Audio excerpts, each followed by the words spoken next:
Hi, I'm Makiza Latifa. You're welcome to this week's edition of China Now. There's so much happening in China at the moment, and this is the only platform that seeks to bring you all that information and more. We're starting off with China Karens, as we mostly do, and Thomas, our host for today, has a lineup of stories to present to you to help you understand some of the most heated discussions on social, economic, and political issues happening in today's China. This will also include a series of international news on Sino-American relations and diplomacy in China. Let's get started. China Current is a weekly news talk show from China to the world. We cover viral news about China every week and also give you the newest updates on China's cutting-edge technologies. Let's get started.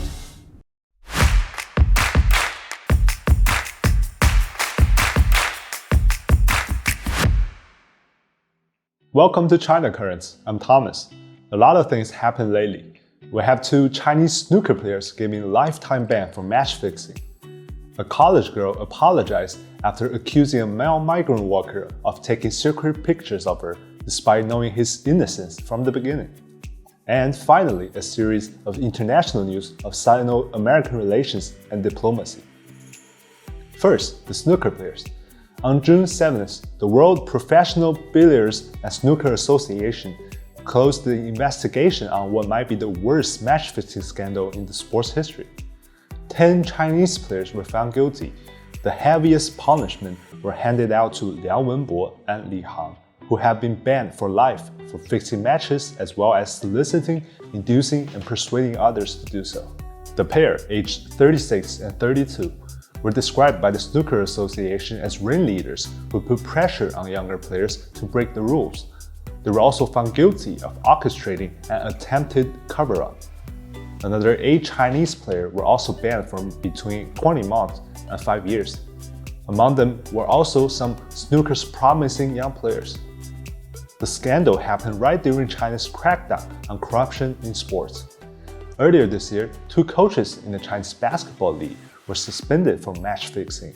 Later, the head coach of national football team was also put into custody for alleged corruption. 9 of the top-ranked officials in the Football Association were also arrested for bribery and corruption. That was basically the entire board of directors. There were reports of foreign national teams calling their Chinese counterpart for a friendly proposal, but their calls were never picked up because everyone in charge was in custody. Football and basketball are among the most lucrative sports in China, each generating an annual revenue of over 100 million US dollars. When you have such a large market, there's gotta be someone who's willing to get a share of regardless of the means. As a wise man from Germany once quoted, "When capital can get 100% profit, it will trample on all human laws." Corruption in football and basketball are good examples. However, things are different when it comes to snooker. As a so-called elite sport, snooker occupies a fairly small share in China's sports market. According to one report, among all the Chinese professionals playing in England, there are only 2 who actually made any money. One being Ding Junhui, one of the best players in the past 15 years. The other being Liang Wenbo, the crooked player that was banned this time. The rest were basically living off loans and family savings. Dignity is easily abandoned when one has to choose between it and bankruptcy. Therefore, Chinese netizens on the one hand slammed the match-fixing players for their dishonesty and lack of sportsmanship. On the other hand, they focus on the snooker player's low income, which is partly responsible for the encouraging and forcing the players to match fixing. The scandal thus reflects the dilemma of professional snooker. Since the early 2000s, the sport experienced a dramatic expansion, especially in China. However, it failed to create a market that is big enough to feed everybody, especially the new Chinese players who were attracted to the sports over the past decade. And the result is the unprecedented match-fixing scandal we have just witnessed. It is safe to say, if the Snooker Association continues to fail in commercialization, similar cases will soon happen again. Next up, we have a hot trending topic from Chinese social media. A college girl in South China's Guangzhou apologized for accusing a male migrant worker for taking secret photos of her on the subway and exposing the man's face on social media platform, despite the man has already proven his innocence by showing the girl the empty photo album of his smartphone. Initially, the girl posted on Weibo, the Chinese counterpart to Twitter, that a male, who she described as a wretched and sordid geezer with skillful secret photography technique, took her picture secretly. According to her original post, she should have confirmed the man's action and confronted him. However, later it was discovered that the man had already proven his innocence by showing the girl his empty album. Despite being a misunderstanding, the girl did not apologize and chose to expose the man regardless of the fact. The girl received widespread criticism online for imposing cyber violence to the poor innocent man. The news topped the trending topics on Weibo on Sunday evening with more than 560 million views and comments. The 56-year-old man, with a company with his son, has reported the incident to local police on Sunday, requesting an apology. According to the man's son, the man does not go online often or even know how to use complicated smartphones, and he knew the incident on Saturday evening after a friend sent him the video. The innocent man decided to forgive the girl. We're migrant workers. She has much higher education level than we do. We don't want the school to suspend her or ask for compensation. As long as she apologizes, we'll give her the chance, said the man's son. The story is still in debate on the internet as of this moment. Topping the trending topics as news was no easy task. It has to touch upon some of the Chinese most sensitive issues. We have two protagonists coming from different social classes and two different narratives fueling the conflict. The discrimination against migrant workers and the newly formed narrative of male-female dichotomy. Discrimination against migrant workers is not new. Its pernicious legacy can be dated back to the mid-1980s. Migrant workers, mostly from the rural areas, were hired for the most laborious jobs but paid little. Oftentimes, migrant workers were labeled as dirty, illiterate, and poor. They were the makers of Chinese modern skylines, yet they were ignored in the very cities they helped to build.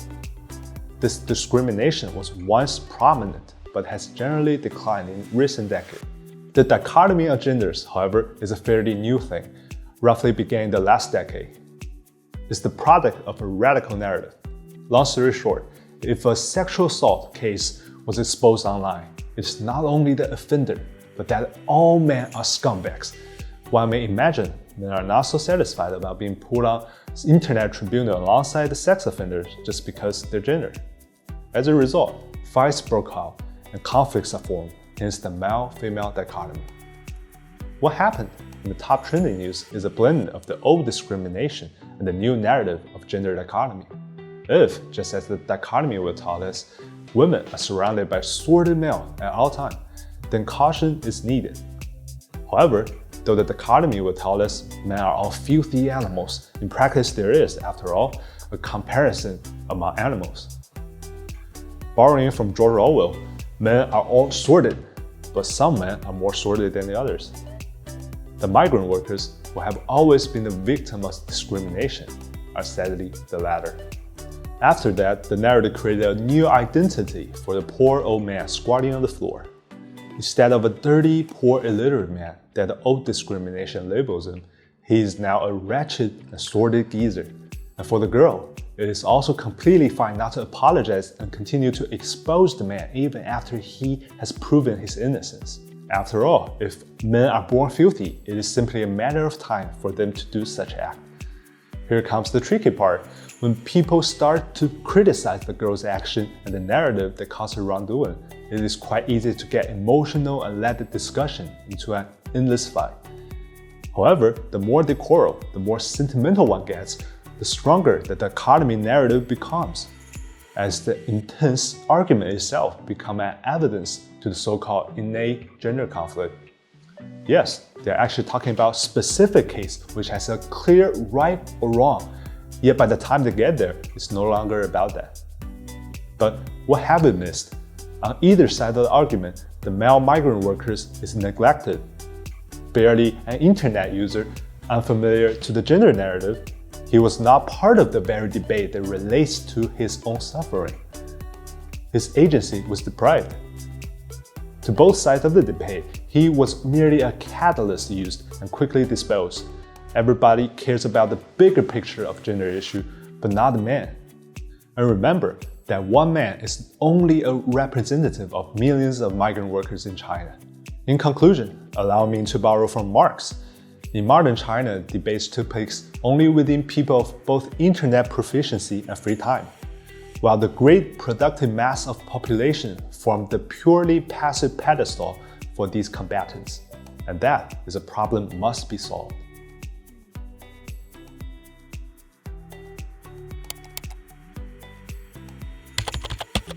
Okay, enough for the comments and analysis. Here are some news briefs from the past week. UNESCO urged to stay alert to US rejoining as Washington aims to exploit it as counter-China.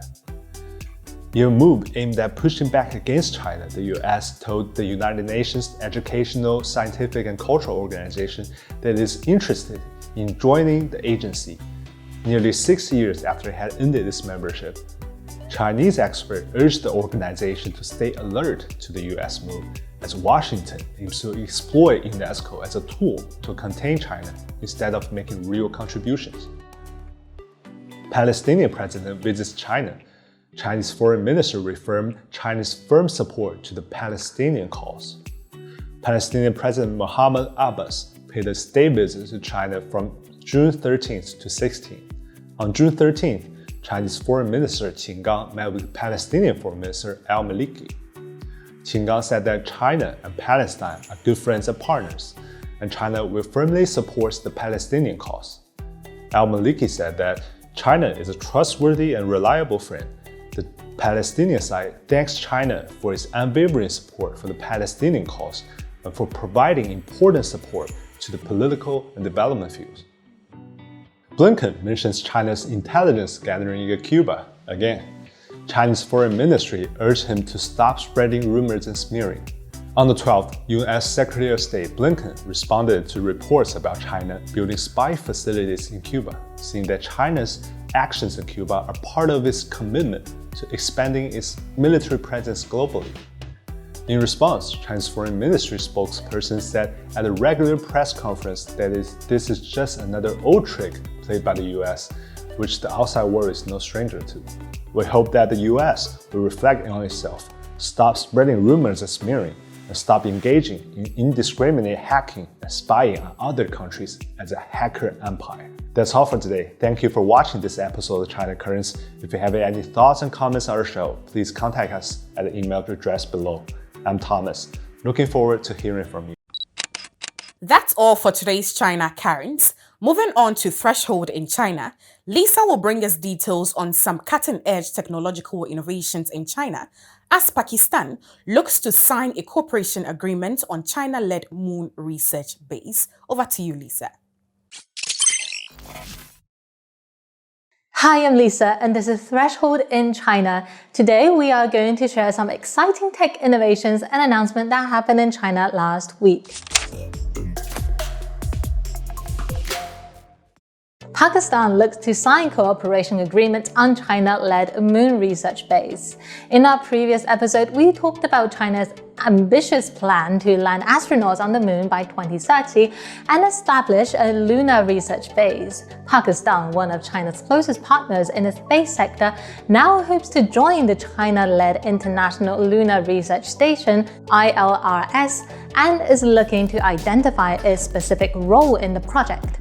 Recently, chairman of Pakistan's space agency visited China's Deep Space Exploration Laboratory to express his country's enthusiasm and discuss possible cooperation agreements.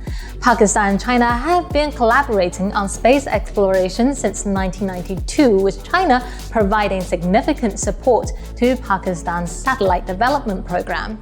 In 2019, the two countries signed a series of space exploration agreements as part of China's Belt and Road initiatives, including China's assistance in training Pakistani astronauts and sending them to space to the newly completed Tiangong space station in low Earth orbit. China has already signed letters of intent or cooperation agreements with several nations and international organizations for the ILRS, and negotiations are ongoing with over 10 other countries. Senior officials from other nations' space agreements, including Venezuela and Brazil, have also expressed their intentions to join the ILRS after visiting the lab in Hefei, China. Meanwhile, Spain recently became the 25th signatory to the Artemis Accord, a multinational effort led by the US to send humans to the moon, eventually Mars and beyond. China and the US are racing towards a new era of space exploration, and both powers aim to land astronauts on the moon before 2030. A gamma ray burst, GRB, is an extremely powerful flash of electromagnetic radiation that releases more energy in a few seconds than our sun will ever give in its entire lifetime. They are thought to be produced during violent events in the universe, such as the collapse of massive stars. On the 9th of October 2022, the brightest GRB in history reached Earth. This unexpected outburst was 70 times brighter than any previous recorded event, causing most GRB detectors to be blinded. After analyzing 7,000 past GRB experiments, scientists determined that events of this magnitude occurred once every 10,000 years. Although many studies have been published in the past few months and global scientists have worked together to chart the brightness curve, some fundamental questions remain unanswered. When did it start? When did it end? And why was it so bright? On the 8th of June this year, 287 scientists used observations from China's LASSO Observatory to complete the full brightness curve. Within less than 2 seconds, the brightness of photons received by LASSO increased by more than 100 times. This was the last hour of a stellar core collapsing into a black hole under its own weight. It explained why it was the brightest ever, because from this complete curve, scientists can deduce that the explosion jet was only 0.8 degrees, pointing directly at Earth. This means that the massive star, at the moment of its death, used its last strength to spray a very narrow jet on both sides. The Earth revolves around the Sun, and the solar system and the whole galaxy are also constantly moving, and this bullet, the jet, traveled through 1 billion light years of the universe, hitting the sprinting Earth head-on and perfectly projecting onto the LASSO Observatory in China, which had been built in less than 2 years. The LASSO Observatory also became the only ground detector on the globe that completely recorded this GRB, and it can be foreseen that this observation result will remain the best for at least the next few hundred years. However, if the explosion had been closer, it would have been a very different story. As the strongest form of light propagation in the universe, GRBs are also one of the most likely cause of mass extinctions.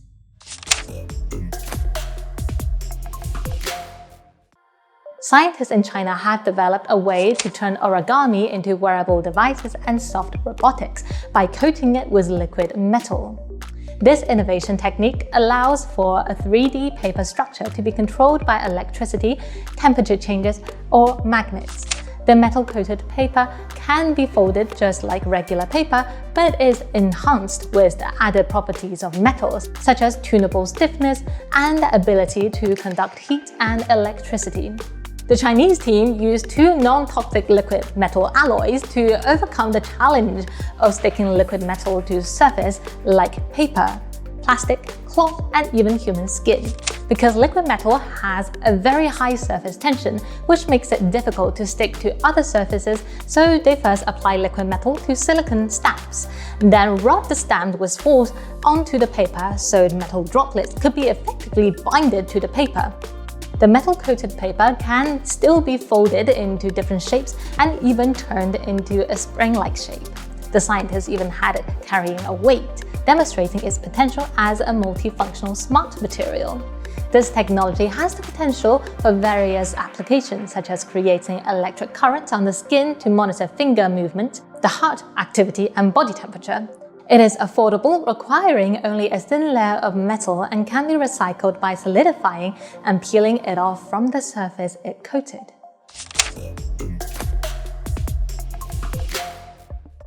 With summer arriving, the soft drinks in our fridge keep most of us alive, only that they don't. Every sip of it you take is messing up with your health and improving your chance of getting a chronic disease. A new study by Zhejiang University found that drinking sugary or artificially sweetened beverages can increase the risk of developing chronic health conditions and multiple diseases simultaneously. In contrast, drinking natural fruit juice in moderation may have some protective benefit. The researchers tracked more than 19,000 participants aged 40 to 69 for an average of 10.7 years.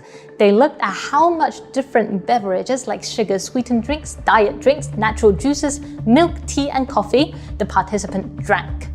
They also recorded how many chronic conditions each participant developed, such as diabetics, high blood pressure, heart diseases, cancer, kidney and liver, lung diseases. The results show that frequently drinking sugar-sweetened and artificially sweetened beverages was linked to a higher chance of developing and having multiple chronic diseases. For example, comparing to those who drank less than 1 glass per month of sugar-sweetened drinks, people who drank more than 4 glasses per day were 29% more likely to develop chronic health conditions and 36% more prone to having multiple diseases. Compared to those who rarely drank diet drinks, people who drank more than 4 glasses of diet beverages per day were 21% more likely to develop a chronic illness and 25% more prone to having multiple diseases. So, zero-calorie drinks aren't that much better. In contrast, moderately drinking natural fruit juice was linked to a lower risk of disease. For example, comparing to those who drank little or no natural juice, people who drank 1 to 3 glasses per week were 9% less likely to develop any chronic health conditions and 12% less likely to having multiple diseases. The researchers suggested several reasons for the links. Sugar-sweetened and diet drinks may increase disease risk by contributing to weight gain, insulin resistance, inflammation, cell damage, and changes in gut bacteria. Natural juice may reduce risk by providing antioxidant, anti-inflammatory component, vitamins, minerals, and other beneficial plant compounds. We were always being told that sweetened drinks aren't healthy. Now there is more data to encourage us to drink water and natural juice.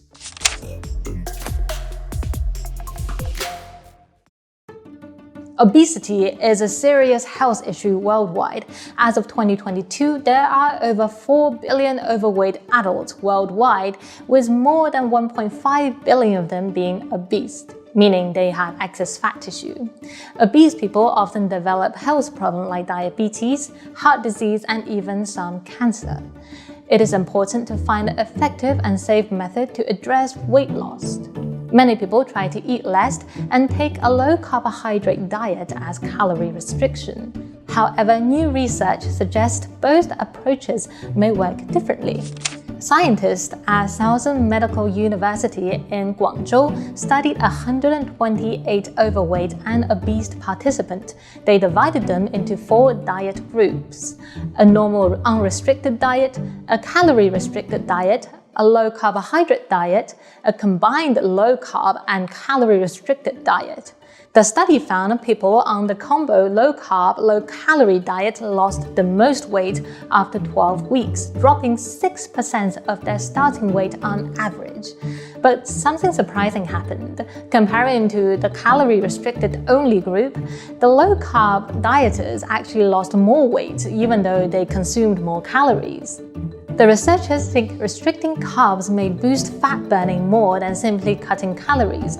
Low-carb diet also stimulates ketone body production, which can suppress appetite. However, more research is needed to understand the underlying mechanisms. The study concludes limiting carbs to less than a quarter of total daily calories is key for meaningful weight loss. They recommended a combo of low-carb, low-calorie diet as the most effective strategy. And that is all for today's Threshold. As always, please let us know if you like this news section on science and technology in China, and we will do more in the future. Thanks, Lisa. Let's continue the show with the Thinkers Forum. Now, the world is calling for a multipolar world system, which could be configured with a different financial system. A de-dollarized multipolar currency system seems to be emerging. What will be the beginning of the end of dollar dominance in the world?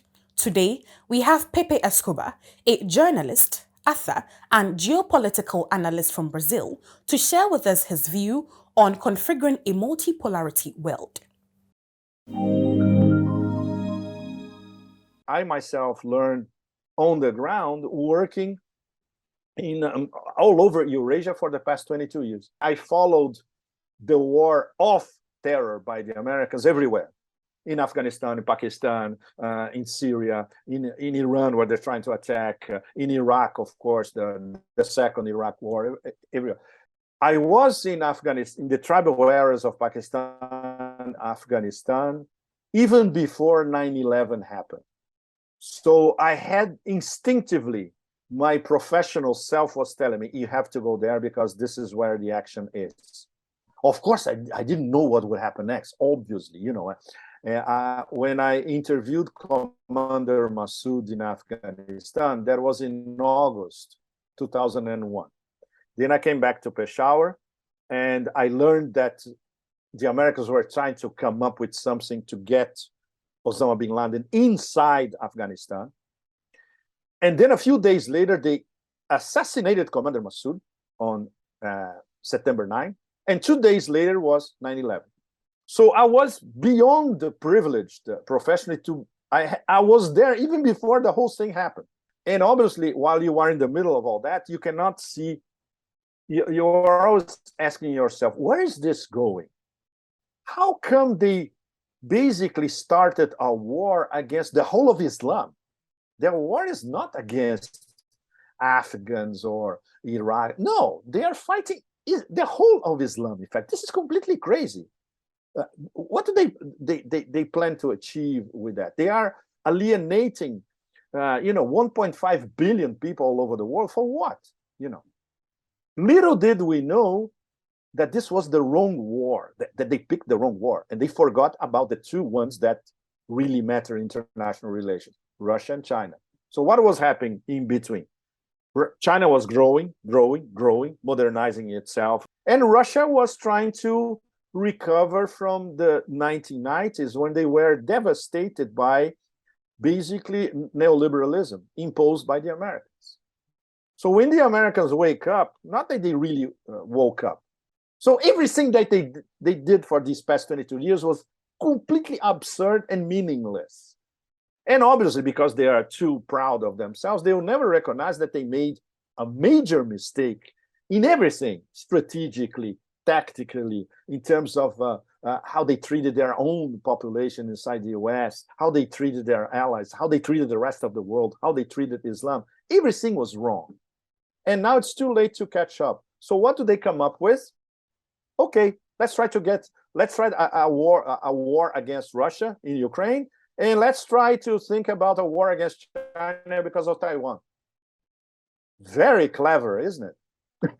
So this means that they never learn. These people never learn.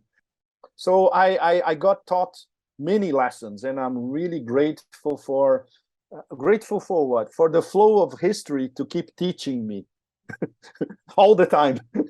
In fact, all of us who have been following international relations these past 10, 20 years, we could never imagine that only in the space of the past 2 or 3 months, revolution that we had in the system, it's something unimaginable.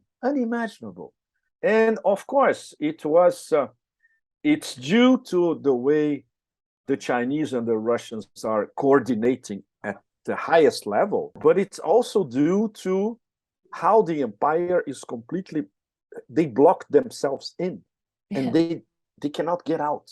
So they trapped themselves with their acts, with their rhetoric, with their warmongering, antagonizing, especially not only Russia and China, but half of the global South, at least, if not more. Basically, this is the construction of a different system to what we have been living since the end of the Second World War, which is a unilateral system controlled by the hegemonic power, the United States. They designed the rules immediately after the end of the Second World War. They implement the rules. They change the rules when they want it. They impose the rules to the global south and to the rest of the world, including their allies in Europe. And what are they doing now? They are weaponizing Poland to make Poland the leader of the future leader, the future in prospect leader of the EU. And with around Poland, a lot of Eastern European nations. This is what the Americans want, especially because Poland is a very complicated matter, because there's a lot of resentment about the empire that they lost in the 17th, 18th century. They hate Ukrainians, they hate Russians, they hate everybody. So it's a perfect country to be manipulated by the US from afar. We're not saying that this is going to happen. This is essentially the American plan B for Europe, because they see that France, sooner or later, France now may contemplate a more independent position inside the European Union, which is something extremely difficult because the EU and the European Commission, they control everything. This implies that they need to control geopolitics all over the planet, of course, and also geoeconomics. But their notion of geoeconomics is very restrictive. It means we choose our trading partners, we impose the rules of trade, they have to follow what we impose. Everything is subordinated to international financial system, which we control. And if you don't agree with that, it's very simple. We can bomb you, we can sanction you. So it's a completely unilateral system. And economically, it's based on the best definition is of a casino. So the United States runs the casino. So as we know, when you go to a casino, there's that famous saying that the house always wins. And the house, 99% they win. Sometimes they they let one or two customers get out with you pieces of gold, let's put it this way. The thing is now, not only Russia and China, but very important players in the global south, they're saying, no, we don't agree with that anymore. It's very difficult because this is a process. And I would say that the hard part started just now. Real multipolarity means everyone has a say, everyone will be on the table, and we're not going to have a hegemon ruling over everybody else. We're going to have middle rank and high rank powers talking to each other and also incorporating smaller powers and smaller nations as well, which is the case of Africa, for instance, which is not even represented in the UN Security Council. And the way a multipolar world could be configured with a different financial system, without casino capitalism, without an hegemonic power imposing rules, and with everybody sitting at the table and having common decisions, is something that all of them will have to work for. So multipolarity will be what we are starting to live now, how to design the rules of a new system. It's an extremely complex process, which is going to take years, if not decades, but it has already started.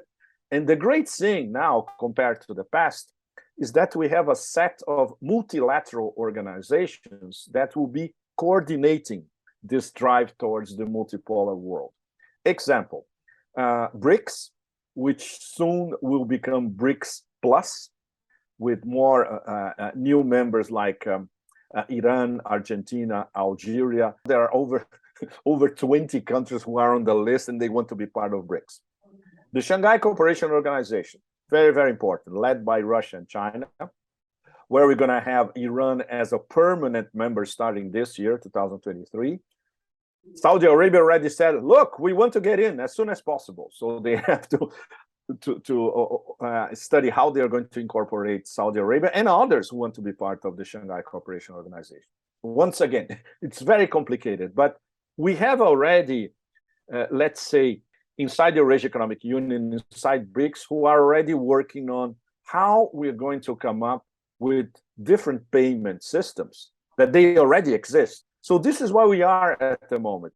Is like a high-speed train that has already left the station. There is a Chinese payment system, there is a Russian payment system, there is an Iranian payment system, and that's where we get to this alternative currency backed by commodities and gold or both, which Russia and China have in spades, of course, both, and how they're going to seduce, let's put it this way, or convince countries inside BRICS, inside the Shanghai Cooperation Organization, to start adopting. And then it's going to be a cascade. Africans are going to get on board, Latin Americans are going to get on board, etc. So this is very, very important. It starts with trade in bilateral trade in their own currencies of the two countries involved. There are many problems. I'll just mention one of them. For instance, the BRICS Development Bank, the NDB, housed in Shanghai and now led by former Brazilian President Dilma Rousseff. Dilma said a few days ago that the plan is to have 30% of the business transacted through the NDB outside of the dollar by 2026. This is very, very slow. It should be this year, 2023 already. But you see, it's a very complicated process. It's a long-term process.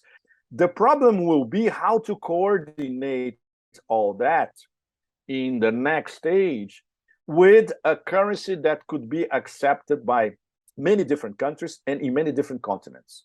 So how to coordinate them, expand these payment systems outside of the West, and at the same time design one currency or perhaps a basket of currencies backed by commodities and gold and independent from the US dollar.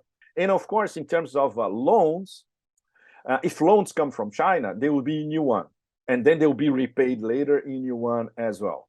But there are many countries that get their loans in US dollars or in euros. So how are you going to transact all that back to currencies of the BRICS members? And especially now that we're going to have BRICS plus members, right? President Putin said something very, very important, that the Russians will support trade in yuan with other nations outside of the Russian sphere as well, like in Latin America and Africa. This is very, very important. This means that we can have a situation, for instance, where Russia and Brazil would be trading, and the trade could be in yuan instead of rubles and reals. We have something that was unimaginable until, 1 month ago.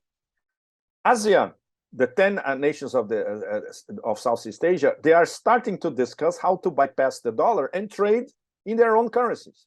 The Thai baht, the Singapore dollar, the Malaysian ringgit, etc., Indonesian rupee, which would make absolutely total sense for all of them. And on top of it, when they trade with China, because of all 10 ASEAN members, their number one trade partner, who is it? China. So they should trade in yuan. So this is the part of the trip of our high-speed rail train that's already advancing very, very fast.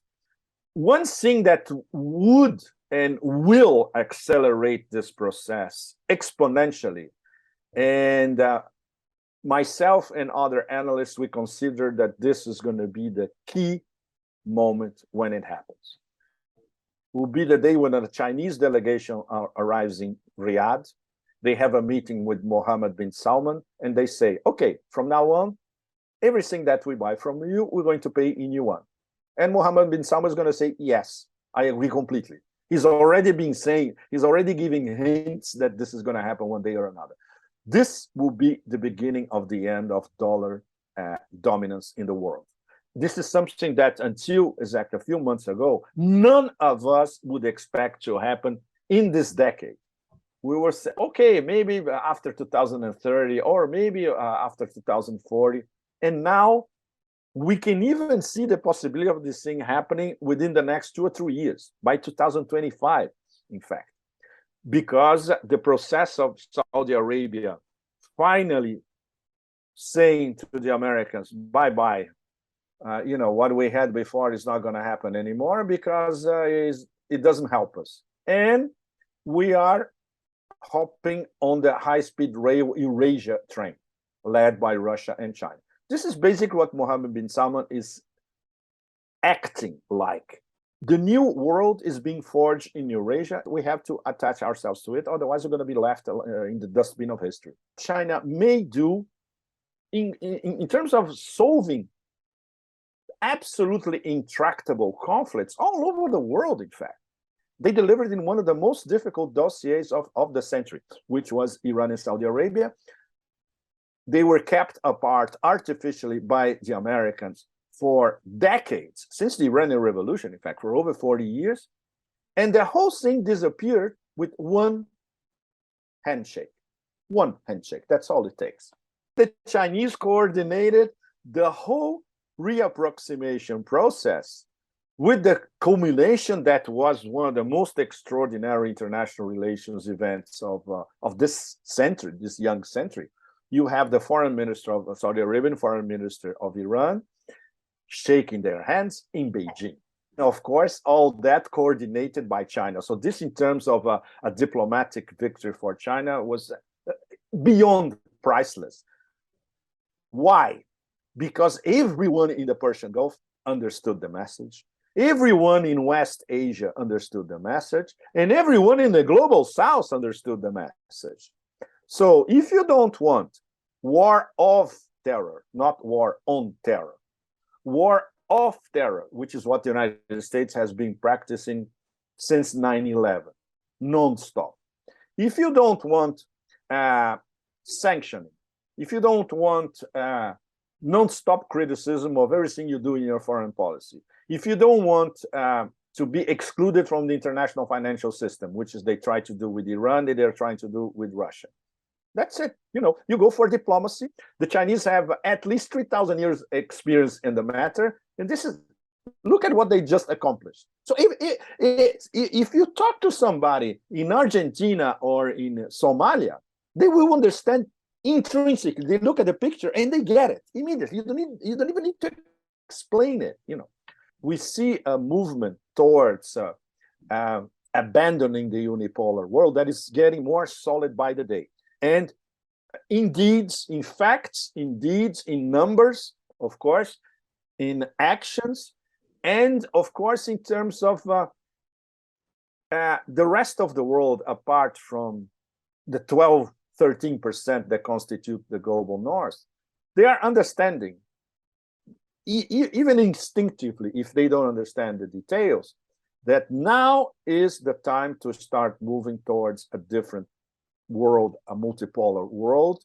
So this means this is now a global project, basically rejecting the system of these past 75 or 77 years, striving for a more equitable, just, equal partnership and prosperity for everybody kind of world, not subjected to unilateralism, not guided by the logic of war, which is what we had for the past decades, where the hegemonic power basically is at war all the time against somebody or against a bunch of somebodies or against a lot of somebodies.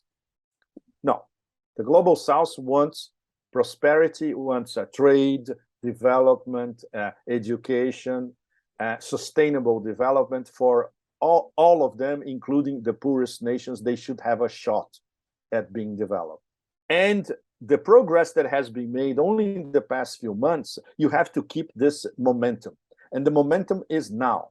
And the momentum towards de-dollarization, the momentum towards basically even laughing about the stupidities that come from Washington every day, the momentum of saying, no, we're not going to follow your diktats everywhere, and diversifying their economies, trading in their own currencies, in terms of trade and connectivity. So we see a change of paradigm in global terms, in terms of most of the world finally waking up that the time for change is now. So this is the most important, I would say this is the most important development of our young 21st century. Well, here's where we part ways on today's edition of the show. I hope you had an amazing time as always. I look forward to hearing your thoughts, comments, feedback, and suggestions. So kindly share them with us through the email provided below. Thanks for watching and see you same time next week.